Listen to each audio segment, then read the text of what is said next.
Hi everyone and welcome to Perima's Kitchen. I am Selena and today I'm making a very simple chicken pilau.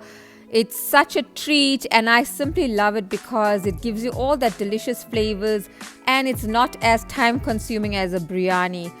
The difference is with chicken pilau and akhni is that your rice actually simmers together and cooks with the rest of your ingredients as opposed to layering. Let's get to it.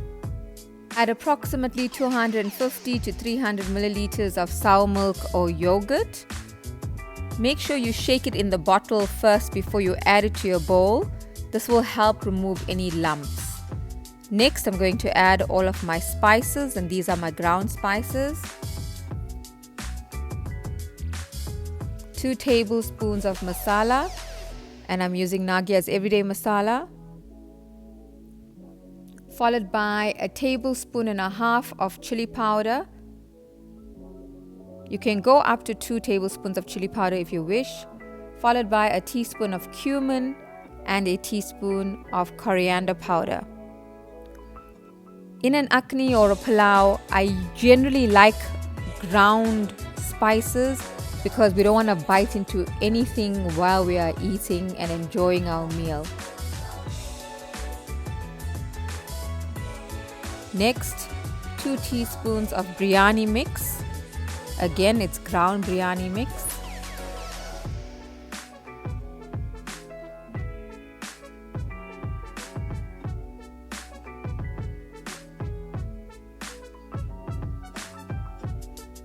A 1/4 teaspoon of cardamom powder. That's our Elachi. So there's no Elachi traps in your pilau. Followed by a leveled teaspoon of turmeric.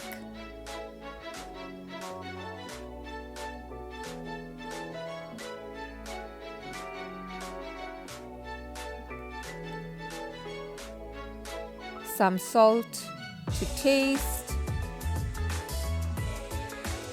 And we will still add some more salt while we are cooking to ensure the rice has sufficient salt as well. Remember, we're not boiling our rice separately. 2 teaspoons of crushed ginger and garlic.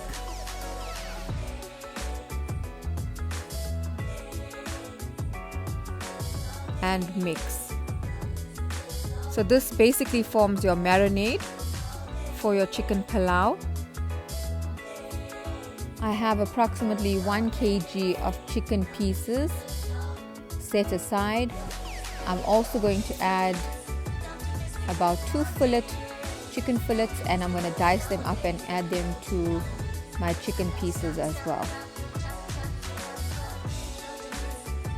Once you've mixed it thoroughly, you can then combine with your chicken pieces. If you wish, you can also do it the night before. I'm doing it 30 minutes prior to actually cooking.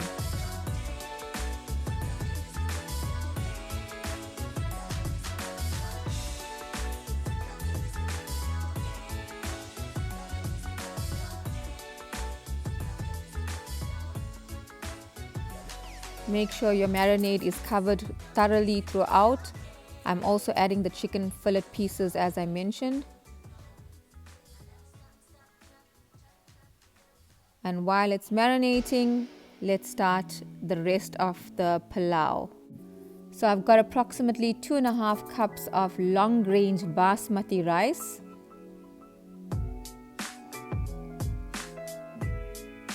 I'm going to top it up with boiling water and set it aside. So there's no cooking involved. It will soak in this boiling water until I'm ready to add it to my pilau mixture. To my hot oil in my pot, I've added 1 large diced onion, some bay leaves, chillies, and you can add as many green chillies as you prefer. I do like a lot in my pilau. Add your marinated chicken pieces.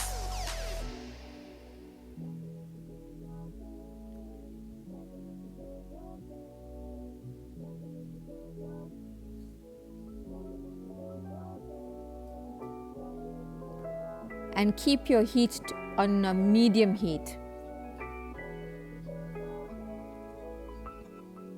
Ensure you add all of that leftover marinade from your bowl into your pot as well. I'm using soft chicken pieces, dressed chicken today, so it only needs approximately 10 to 15 minutes to cook. And then you can start adding your potatoes. If I wasn't adding any potatoes, you could actually do this dish in approximately 30 to 35 minutes flat. And if you don't have up-to-date potatoes, pierce all of your potatoes before you add it to the pot. Once the potatoes are ready, you can check it quickly with a knife. There, mine is perfect. I'm now ready to add my long-grained basmati rice that was soaking. Give it a good mix to make sure it's not stuck in any way. If you need to add a little bit of boiling water, please do. Add some herbs of your choice. I'm adding some fresh coriander and some fresh mint, followed by my basmati rice. Again, this was just soaking in some boiling water. It's going to continue to cook with the rest of the ingredients, so it will absorb all those flavors, and that's what makes this dish so delicious.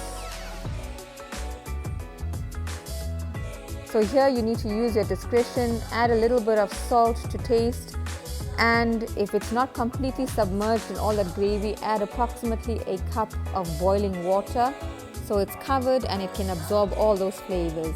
And in approximately 10 to 15 minutes after steaming, your pilau is ready.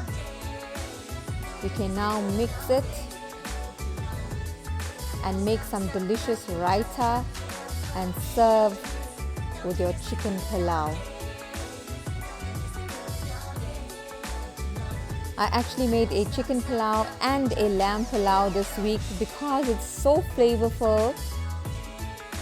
It's so easy to make, and you're getting a different type of taste compared to a biryani, but what a satisfying dish. Garnish with some fresh mint or coriander and serve with some awesome raita, and that's a meal that you will absolutely enjoy. I hope you enjoyed this recipe. As usual, all the ingredients will be found in the drop-down description below. If you have not subscribed, please subscribe.